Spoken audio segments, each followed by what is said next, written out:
fringe benefits or amenities which shall be taxable perquisite in the hands of all employees. So today we will discuss about these fringe benefits or amenities. These are also the part of the perquisites. मैं आपको ये बता दूं कि ये जो फ्रिंग benefits थे, पहले इसमें क्या था कि ना तो एम्प्लॉयर टैक्स देता था ना एम्प्लॉय टैक्स देता था, और बाद में ये चीज जो है वो इनकम टैक्स एक्ट में नोटिस की गई और कुछ टाइम पहले जो है इसके ऊपर एम्प्लॉयर टैक्स देता था। अब जो है वो वहां से हटा करके अब एम्प्लॉय जो है वो टैक्स दे रहा है। तो एम्प्लॉय के हाथ में जो है वो ये टैक्सेबल परक्यूजिट कैसे होगी, रूल 3 सब रूल 7 के अंडर वो आज हम डिस्कस करेंगे। तो पहले हम बात करते हैं कि ये फ्रिंग बेनिफिट्स होते क्या है। देखिए, फ्रिंग बेनिफिट्स का मतलब एक तरह से एक एक्स्ट्रा बेनिफिट है इन एडिशन टू सैलरी। ये किस लिए दिया जाता है? एम्प्लॉय को मोटिवेट करने के लिए, और एक तरह से वो लॉयल्टी शो करे, जिसकी वजह से कंपनी की जो गुडविल है वो इंक्रीज हो। और जब लॉन्ग टर्म में अब देखिए, आपके पास एक इन्फोसिस कंपनी है। Infosys company is known for कि जी वो एम्प्लॉय की बहुत केयर करती है। तो उसी तरह से बहुत सारी कंपनी जो है वो फ्रिंग बेनिफिट्स देती हैं। तो ये फ्रिंग बेनिफिट्स में क्या क्या देती हैं, that discussion we will make today.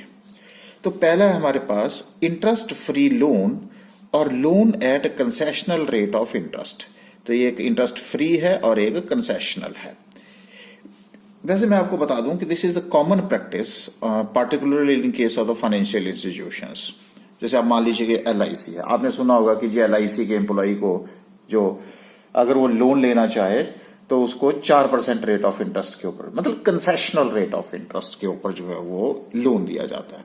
उस तरह से बैंक के एम्प्लॉयज हैं। तो मैं आपको एक इंस्टांस बता रहा हूं। तो देखिए, मैं अब जो हमने पहले डिस्कस कर रखा है उसका भी साथ में, जिसकी वजह से आपको कंफ्यूजन ना हो। आपको याद होगा हमने एक परक्यूजिट डिस्कस करी थी, which are exempted in all cases. वो क्या था? If you take the loan up to ₹20,000। पहले भी हमने डिस्कस कर रहा है, इसलिए this is not a taxable. ठीक है जी, ये हमने पहले डिस्कस कर लिया। एक और बात हमने करी थी कि if the loan is taken for medical treatment of family of specified disease. तो कुछ एक डिजीज जो है वो स्पेसिफाई की गई हैं इनकम टैक्स में, और उसके इलाज के लिए, जैसे कैंसर है, उसके इलाज के लिए अगर लोन लेता है एम्प्लॉय और एम्प्लॉयर जो है उसको कंसेशनल रेट के ऊपर अगर वो लोन देता है तो वो लोन भी जो है वो टैक्स फ्री होगा, यानी कि टैक्स फ्री लोन होगा। That is also not taxable. तो आज जो हम बात कर रहे हैं वो कर रहे हैं यहां पे इनके अदर केस। आज इस case means other than these two. तो आपने कंफ्यूजन नहीं क्रिएट करना कि जी ये हमने पहले डिस्कस किया था, ये लोन हमने ये यहां डिस्कस किया था। इसलिए मैंने कहा आपका कंफ्यूजन खत्म हो जाए उस पॉइंट ऑफ व्यू से। तो हम किसकी बात कर रहे हैं? Other cases. मतलब he is not the loan is taken which is more than ₹20,000 and it is not taken for the medical treatment of the family of himself और the family of the for the specified disease.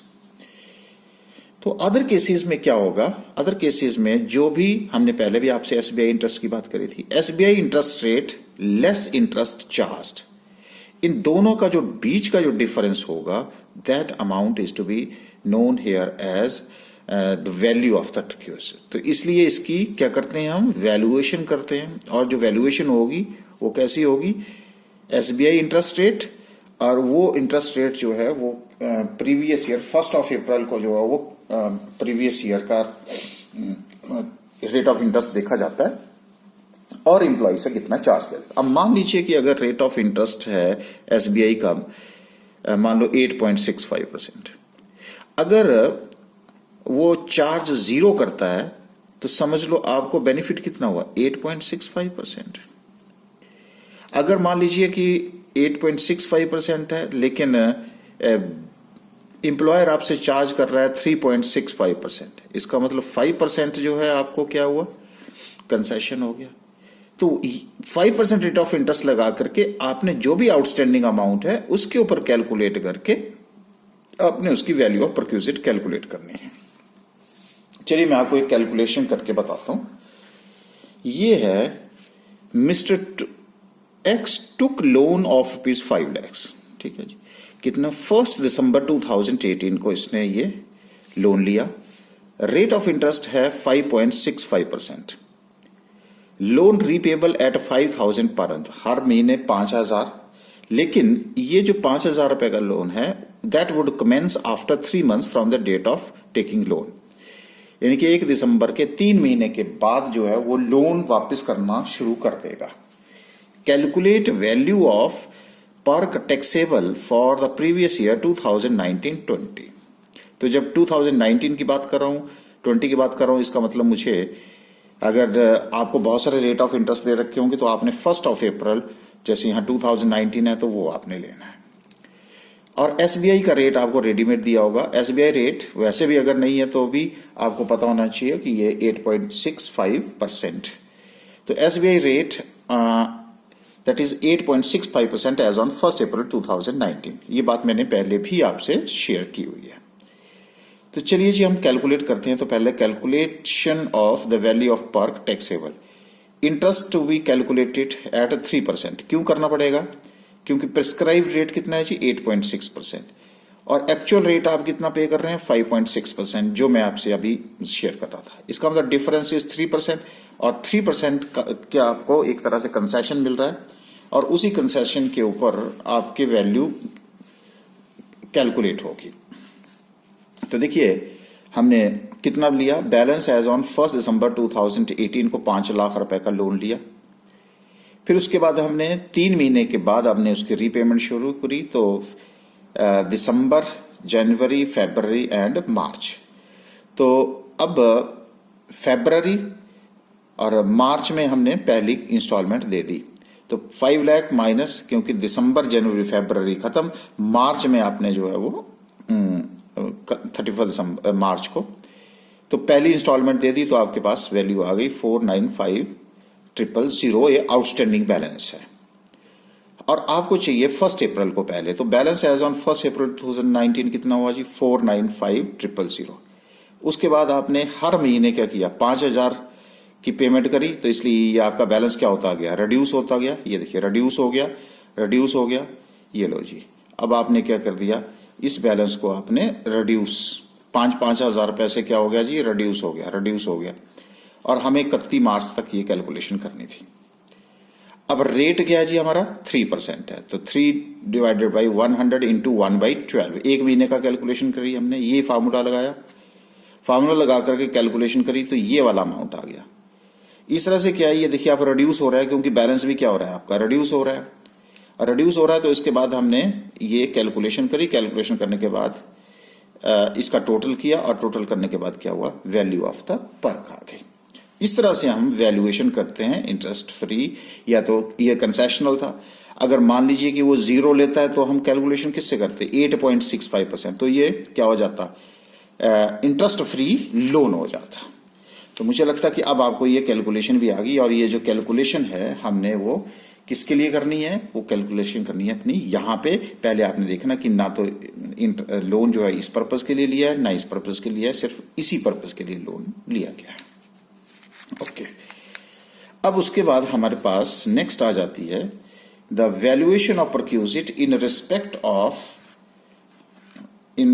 Of travelling, touring, accommodation. Okay, तो चलिए जी हम इसकी भी discussion करते हैं कि ये क्या कहता है। तो इसको हमने थोड़ा सा आपको टेबुलर फॉर्म में दिया, जिसकी वजह से आपको इजीली अंडरस्टैंड कर सके। तो पहले हमारे पास मोड ऑफ वैल्यूएशन है। देखिए, travelling, touring, accommodation and any other expenses paid by employer for any holiday availed by employ. अब एम्प्लॉय जो है वो छुट्टी पे जा रहा है, और छुट्टी के टाइम में उसको, जैसे कई जगह पे उनको हॉलीडे होम्स वगैरह बनाए होते हैं एम्प्लॉयर के द्वारा। बहुत सारे बैंक्स ने जो है मनाली में जैसे बहुत सारे हॉलीडे होम बैंक्स बना रखे हैं। लेकिन यहाँ पे वो उसकी ट्रैवलिंग का भी, उसका टूरिंग का, उसकी अकोमोडेशन का, और कोई ऐसा एक्सपेंसेस जो कि उसने हॉलीडेज के दौरान जो है वो अवेल कर रहा है, लेकिन ध्यान रखना या तो वो या उसका member of the house hold, लेकिन ये अदर देन एलटीसी होगा। ये लीव ट्रेवल कंसेशन जो है वो अलग चीज है जिसको हम सैलरी में थोड़ी देर बाद डिस्कस करेंगे या नेक्स्ट लेक्चर में डिस्कस करेंगे। तो ध्यान रखना एलटीसी नहीं इसमें कवर होगा, ये इसका कंफ्यूजिंग पॉइंट है, इसलिए मैंने इसको अलग से पॉइंट लिख दिया है। अब इसको हमने दो पार्ट में डिवाइड कर दिया। Where such facility is available uniformly to all employees, क्या ये वाली फैसिलिटीज सारे एम्प्लॉइज को दी जाती है या गिने चुने को देती है, पिक एंड चूज है ये। तो अगर तो ये सारे एम्प्लॉइज को दी जाती है तो आपने सबसे पहले क्या करना कि जो इतना भी expenditure incurred by the employer होता है वो कॉस्ट आपने कैलकुलेट करनी, और वो जो कॉस्ट होगी उसको आपने यहां लिख दिया। अब मान लीजिए कि आपने 10,000 रुपए एक्सपेंडिचर इनकर होता है एम्प्लॉयर के द्वारा ये फैसिलिटी प्रोवाइड करने के लिए, जो कि जनरली सारे एम्प्लॉइज को प्रोवाइड की जाती है। Amount recovered from the employ, हो सकता है कि वो अगर यहां जीरो भी हो सकता है तो बैलेंसिंग अमाउंट जीरो होगा तो फ्री है। अगर मान लो 10,000 की जगह उसने बोला कि देखो जी आपको हमें देने पड़ेंगे 2,000 रुपए, तो amount recovered from the employ. और बैलेंसिंग फिगर क्या हो गई जी, पॉजिटिव है तो balancing figure is 8,000 rupees, that would be the value of perquisite, that is a taxable value. अच्छा, अब दूसरी तरफ आ जाओ, where such facilities not available uniformly to all employ, इसका मतलब पिक एंड चूज है, कुछ इंप्लॉइज को दी जाती है कुछ इंप्लॉइज को नहीं दी जाती। अगर ऐसा है तो इसकी वैल्यू डिफरेंट होगी, इसकी वैल्यू वो होगी जो उस एजेंसी के द्वारा पब्लिक को दी जाती है। Value at which such facility are offered by other agencies to the public. Same facility अगर कोई और एजेंसी पब्लिक को जो प्रोवाइड करती है वही वैल्यू ऑफ परक्यूजिट होगी। अब मान लो यहां पे 15,000 रुपए, less amount recovered from the employ, जैसे मान लीजिए यहां पे हमने 2,000 रुपए लिया तो बैलेंसिंग अमाउंट कितना हो गया 13,000, that would be the value of the perquisite. बस आपने क्या करना है, तीन बातें जो है वो ध्यान रखनी है। एक तो एलटीसी नहीं होना चाहिए, दूसरा आपने देखना कि सभी इंप्लॉइज को है तो एक्सपेंडिचर इनकर जो भी इंप्लॉयर के द्वारा है, और मतलब ये, और अगर वो सभी को नहीं है तो समझ लो मार्केट रेट लग रहा है, जो पब्लिक से चार्ज किया जाता है वही उसका वैल्यू ऑफ परक्यूजिट माना जाएगा। तो ये तीन बातें आपने ध्यान रखनी, और चौथी बात आपने ध्यान रखनी है कि कितना अमाउंट आपका इंप्लॉय से वो रिकवर किया जा रहा है। तो ये आता था valuation of perquisite in respect of travelling touring accommodation. अच्छा, अब आ जाते हैं नेक्स्ट के ऊपर। नेक्स्ट है हमारे पास valuation of perquisite in respect of lunch refreshment. ये भी इंपॉर्टेंट है न्यूमेरिकल पॉइंट ऑफ व्यू से। ये छोटी छोटी बातें जो हैं वो एग्जामिनर आपको परेशान करता है। तो देखिए यहां पे आपने, मैं उसके साथ भी डिस्कस कर रहा हूं जो आपने पहले भी पढ़ रखा है। देखिए अभी तक हमने लंच पढ़ा था तो लंच के साथ क्या पढ़ा था, अलाउंस पढ़ा था। डिनर पढ़ा था तो डिनर अलाउंस था। टिफिन पढ़ा था, टिफिन अलाउंस था। रिफ्रेशमेंट के साथ अगर अलाउंस है, और अलाउंस आपको पता है कि किसमें होता है, मॉनेटरी बेनिफिट। और ये हमने अलाउंसेस में पढ़ा था which are taxable in all the cases. Taxable होते हैं तो ये क्या होते हैं, चार्जेबल टू टैक्स होते हैं। तो इसके साथ आपने कंफ्यूज नहीं करना। तो आपके दिमाग से मैंने वो बात निकाल दी कि अगर ये लंच अलाउंस है, डिनर अलाउंस है, रिफ्रेशमेंट अलाउंस है तो ये टैक्सेबल होता है। तो इसके अलावा अब आप चलते हैं मोड ऑफ वैल्यूएशन के ऊपर। तो क्या हुआ, फूड, अब इसको हम food and non alcoholic beverages, यानी कि लिक्वर नहीं, शराब नहीं, non alcohol liquid is provided in working hours, ये बहुत इंपॉर्टेंट है, और इन रिमोट एरिया और इन ऑफशोर इंस्टॉलेशन। रिमोट एरिया आपको बताया था हमें, साइड से 40 किलोमीटर जो है वो ऑड एरिया में अगर आपको फूड और नॉन एल्कोहलिक बीवरेजेस और वर्किंग आवर्स में प्रोवाइड किया जा रहा है तो उस केस में the value would be treated here as nil, उससे रिकवर किया जाएगा निल, यानी कि वैल्यू, टैक्सेबल वैल्यू भी क्या हो जाएगी, निल हो जाएगी। तो ये तो हमारा हो गया रिमोट एरिया के ऊपर, ये भी हमने पहले डिस्कस कर रखा है। अच्छा, अब आ जाइएगा जो हमारा मेन फोकस है, lunch refreshment is provided in working hours और एक्सटेंडेड वर्किंग आवर्स। जरूरी नहीं है, कई बार एक्सटेंड कर देते हैं आप वर्किंग आवर्स को। At any other place, other place means other than remote area and offshore installation. तो यहां पे अब हमारे पास इनको हमने दो कैटेगरी में डिवाइड कर दिया। बहुत इंपॉर्टेंट है, T, snacks and non alcoholic beverages in office premises. अगर ऑफिस प्रीमाइसेस में ही दिया जा रहा है और साथ में वर्किंग आवर्स में दिया जा रहा है तो भी उसकी जो वैल्यू होगी वो क्या होगी, नील होगी। तो जरा वर्किंग आवर्स का ध्यान रखिएगा और ऑफिस प्रीमाइसेस। अब उसके बाद है फूड इन ऑफिस प्रीमाइसेस और through non transferable paid vouchers usable at eating points. अब आपने देखा होगा कि अगर कुछ एक ऐसा नॉन ट्रांसफरेबल वाउचर्स का मतलब क्या हुआ, आपको कूपन दे दिया जाता है और वो कूपन को वो सिर्फ वैलिड होता है एक पार्टिकुलर ईटिंग पॉइंट पे। जैसे मान लीजिए आपकी कैंटीन है, आपको क्या किया जाएगा, ये लो जी कूपन और खाना कहाँ खा लो, कैंटीन में। क्या वो कूपन जो है वो कैंटीन के अलावा कहीं और चलेगा? अगर आप चले किसी 5 स्टार होटल में चले जाएंगे और बोलेंगे मेरे एम्प्लॉयर ने ये कूपन दिया है तो काइंडली मुझे खाना खिलाइएगा, नहीं होगा ना।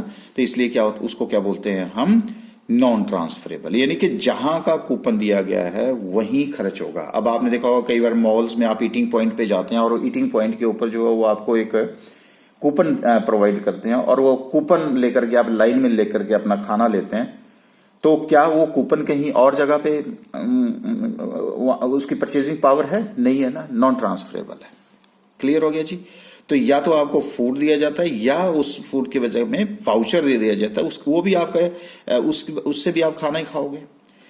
तो आपने कॉस्ट टू द एम्प्लॉयर, यानी कि cost to the employer in excess of ₹50 per मील, जरा 50 के ऊपर जरा फोकस रखना। 50 रुपए से कम होगा तो टैक्सेबल नहीं होगा, लेकिन अगर cost to the employer in excess of ₹50 per मील है और अगर मान लीजिए कि यहां पे वो लेता है उससे 0, तो क्या होगा, positive balance, ₹50 would be taxable. मान लीजिए ये 60 है और 10 रुपए आपसे लिए जाते हैं तो यहां कितना हो गया, ₹50। मान लीजिए खाना देते हैं आपको ₹100 का और आपसे लेते हैं ₹10, तो यहां कितना हो गया, ₹90 would be the value of the perquisite. मुझे लगता है इससे भी आपके सारे कंफ्यूजन खत्म हो गए होंगे कि लंच अलाउंस क्या होता है और फ्रिंग बेनिफिट्स जो है वो क्या चीज होती है। और अगर उसको ऑफिस प्रोमाइसेस वर्किंग आवर्स में सभी इंप्लॉय को दिया जा रहा है तो नहीं है। अगर यहां पे आपको उसी नॉन ट्रांसफरेबल वाउचर दे दिया जाए या खाना दे दिया जाए, लेकिन उस खाने की कॉस्ट जो है वो 50 रुपए से ज्यादा होगी, तो 50 रुपए आपको न्यूमेरिकल में तंग करेंगे। इसलिए मैं आपको बार बार ये बात रिपीट कर रहा हूं। उसके बाद आ जाइएगा next, valuation of perquisite in respect of gift, voucher और टोकन। अब यहां पे क्या होगा कि aggregate value of gift is up to ₹5,000 during the previous year.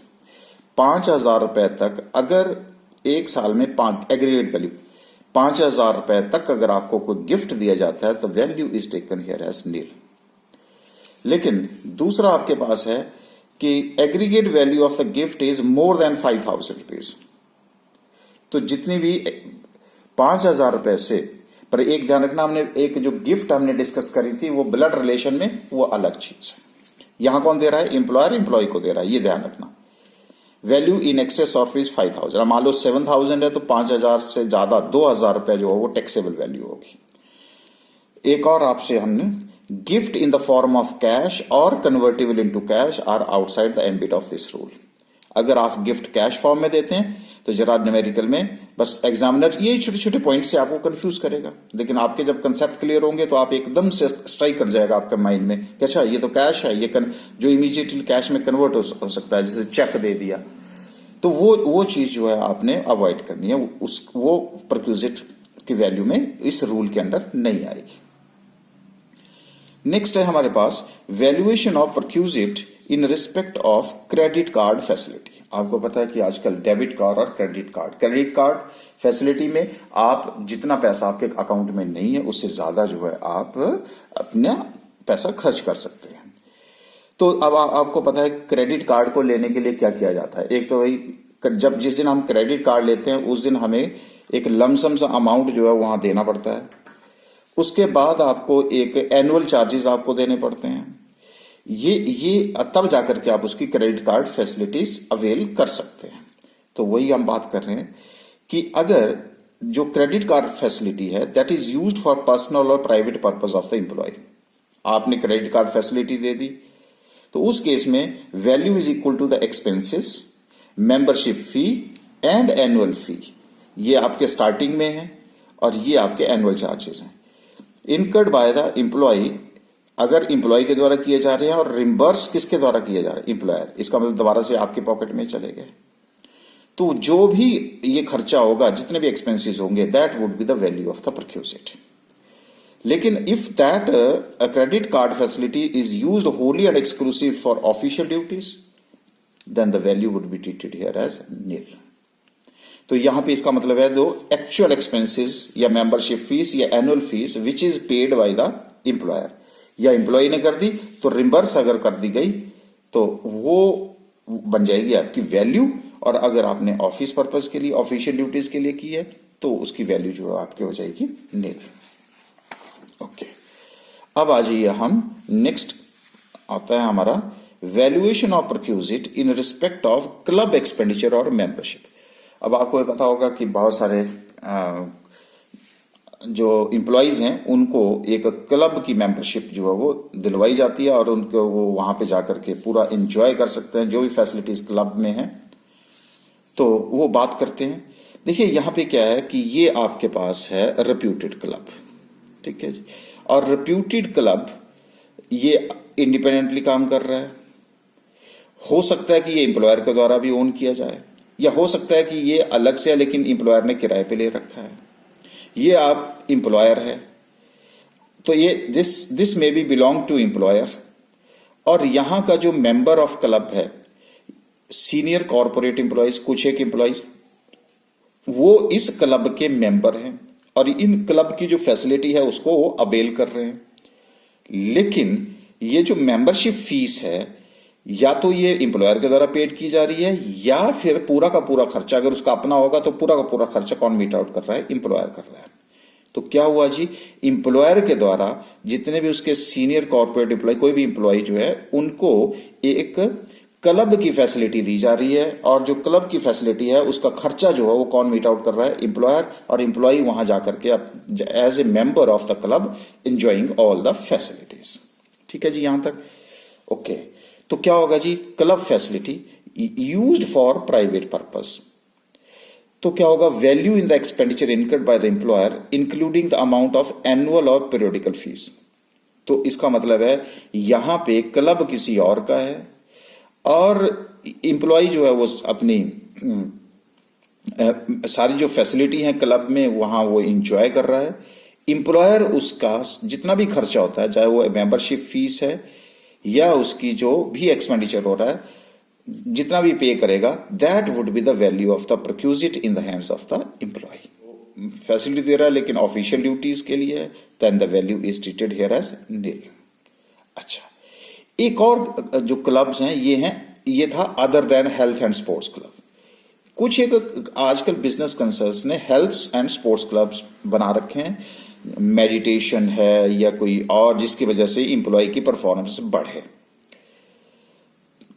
अब मान लीजिए कि अगर ये हेल्थ एंड स्पोर्ट्स क्लब है और ये सारे आपके एम्प्लॉयज हैं, और ये जो फैसिलिटीज है ऑल एम्प्लॉयज को दी जा रही है यूनिफॉर्मली, और एम्प्लॉयर के द्वारा इनका सारा का सारा खर्चा किसके द्वारा मीट आउट किया जा रहा है, एम्प्लॉयर के द्वारा, चाहे वो मेंबरशिप फीस है that is paid by the employer, and they are now become the member of the health club and sports club, और दिस इज अदर देन। और लेकिन सबके लिए है, यहां क्या था, कुछ पिक एंड चूज थी, यहां this is for all, then the value is taken here as nil. So the provision of health club, sports club, facilities to all employees uniformly, then the value is to be treated here as nil. तो जरा ध्यान रखिएगा, जब all employees और कुछ एक जो employees हैं, पार्टिकुलर एम्प्लॉयज हैं, तो उनके केस में जो वैल्यूएशन होगी थोड़ा अलग से होगी। अच्छा, उसके बाद हम ये जो दो हैं आपके पास नेक्स्ट हैं, ये these are very very important from numerical point of view में। Perquisite in respect of use of employer's movable assets. अब हमने कहा था कि मूवेबल एसेट्स कौन सी एसेट्स है, which is given. Use of laptop and computers, एक हमने आपसे पहले भी डिस्कस किया था कि यूज्ड है, लेकिन उसमें 10 साल की कंडीशन लगी थी। 10 साल यूज करने के बाद अगर वो देता है तो उसकी वैल्यू नील होती थी। अब अगर लैपटॉप एंड कंप्यूटर्स दे रहा है तो value of benefit is also nil. अब मूवेबल एसेट्स अदर देन कौन सी, laptop and computers and assets already specified, जो हमने पहले आपसे डिस्कस कर रखी है। तो उसमें आपने क्या करना, 10% per annum of the actual cost of the asset और द अमाउंट ऑफ रेंट और charge paid by the employer. क्या हुआ, अगर तो एसेट आपकी अपनी है, मान लीजिए कि कोई भी एसेट जो मूवेबल है, घर 10 लाख रुपए है, ठीक है जी, तो अब आप उसका यूज कर रहे हैं, तो आपने क्या करना, 10% के हिसाब से, तो 10% के हिसाब से कितना हो गया जी, 1 लाख रुपए। 1 लाख रुपए आपकी क्या बन जाएगी, वैल्यू। लेकिन बाय द वे अगर एम्प्लॉयर के द्वारा ओन्ड नहीं की जा रही है, उसने किराए पे ली, मान लो किराए पे ली उसने 5,000 रुपए, 5,000 रुपए किराए पे लेकर के फिर आपको प्रोवाइड की गई, तो 5,000 multiply 12 which is equal to 60,000 will be the value of the perquisite. अब आपके पास ये 60,000 रुपए मान लो जी यहां आ गया, उसमें से अगर आप इंप्लॉय से कुछ लेते हैं, अगर मान लो नील लेते हैं तो 60,000 रुपए वैल्यू हो जाएगी, तो ये फ्री हो गया। अगर मान लो 60,000 की जगह आप 6,000 रुपए ले लेते हैं तो कंसेशनल हो गई, तो अब आपके पास 54,000 would be the value of the perquisite. ठीक है जी, तो 10% आपने याद रखना, क्योंकि 10% आपने कहां भी डिस्कस किया था, हमने रेंट फ्री अकोमोडेशन में डिस्कस किया था। चलिए, जो सबसे मोस्ट इंपॉर्टेंट है ये है, that is value of the perquisites in respect of movable assets sold by an employer to its employees at a nominal price। ध्यान रखना, 10 साल वाली कंडीशन मैंने आपसे बताई थी, वो नहीं होगी। इसमें 2 कंफ्यूजन है, इसलिए कह रहा हूं।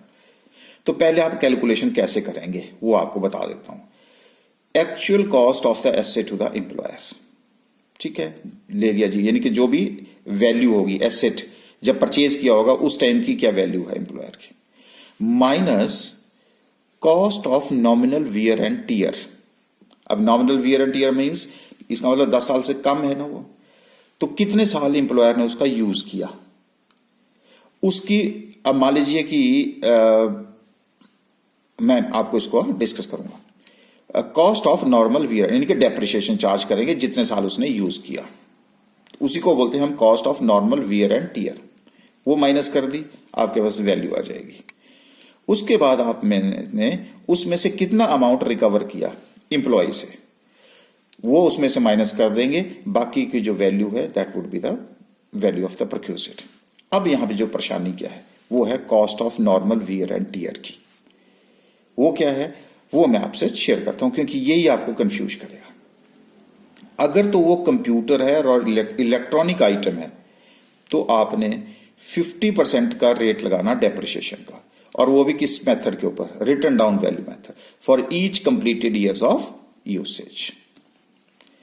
अगर वो मोटर कार है तो आपका जो रेट ऑफ डेप्रिसिएशन होगा 20%, that is on 20%।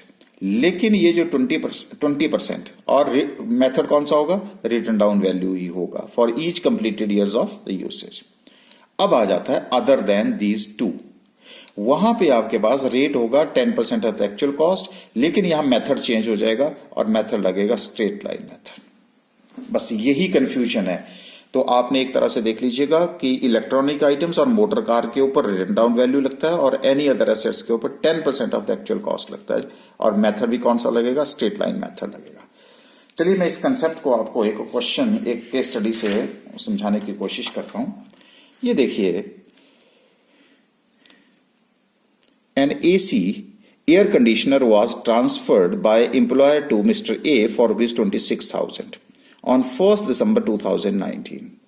Its cost on 1st November 2017 was ₹40,000. यानी कि जिस दिन उसने परचेज किया उस दिन उसने 40,000 रुपए दे। What is the value of the perk, और वो 40,000 रुपए जो है का एसी जो है आपको एम्प्लॉय को कितने में बेच दिया, 26,000 में दे दिया आपको। अब यहां पे देखिए 10 साल पुरानी एसेट तो नहीं है, तो हम सबसे पहले क्या करेंगे, cost of account on 1 November 2017 40,000 rupees. ये देखिए, ये मैंने क्या कहा आपको, actual cost of the asset to the employer, लो जी 40,000 रुपए। उसमें से अब आप माइनस क्या करेंगे, cost of normal wear and tear. हाँ जी, cost of normal wear and tear के लिए मुझे क्या चाहिए, डेप्रिसिएशन। अब पहले ये बताओ एसी किस में आ रहा है, एसी क्या कंप्यूटर में आ रहा है, नहीं आ रहा है, इलेक्ट्रॉनिक आइटम है नहीं आ रहा है, मोटर कार नहीं आ रहा है, तो इसका मतलब एनी अदर एसेट में जाएगा। अगर एनी अदर एसेट तो कौन सा रेट लगेगा, 10%। तो अगर वो हमारे पास 10% ऑफ द एक्चुअल कॉस्ट है तो हम 1 नवंबर 2018 को डेप्रिसिएशन चार्ज करेंगे और वो स्ट्रेट लाइन से करेंगे, स्ट्रेट लाइन के करेंगे तो कितना होगा 4000। उसी तरह से आपका 1 नवंबर 2019 को करेंगे तो वो भी कितना होगा 4000, क्योंकि जिस डेट को आपने उसको सेल किया 1 दिसंबर को, उस डेट को मुझे रिटर्न डाउन वैल्यू चाहिए। तो रिटर्न डाउन वैल्यू ऑन 1 नवंबर 2019 कितनी होगी 32,000। आपको कितने की दे दी उसने 26,000। So less amount recovered from employ. ये देखो अमाउंट रिकवर्ड फ्रॉम एम्प्लॉय, अगर ये 0 लेता तो पूरा का पूरा होता है। अब 26,000 रुपए, इनकी वैल्यू ऑफ द पर कितना होगा 6,000। कई स्टूडेंट क्या कहते हैं 40,000 में से 26,000 माइनस करता है और कहता है लो जी 40,000 की आइटम 26,000 में बेच दी, 14,000 रुपए उसका क्या बन गया, वैल्यू ऑफ द पर्क बन गई। नहीं, अब मान लीजिए कि ये कंप्यूटर है। अब सपोज कीजिए कि कंप्यूटर जो है वो 1 लाख रुपए में परचेज किया था, ठीक है जी, और वो मान लीजिए कि 1 साल ही यूज किया और 1 साल यूज करने के बाद जो है वो उसको 10,000 रुपए में उसको सेल कर दिया, या 2 साल का ले लेते हैं, 2 साल का यूज करने के बाद उसका 10,000 में उसको डिस्पोज ऑफ कर दिया।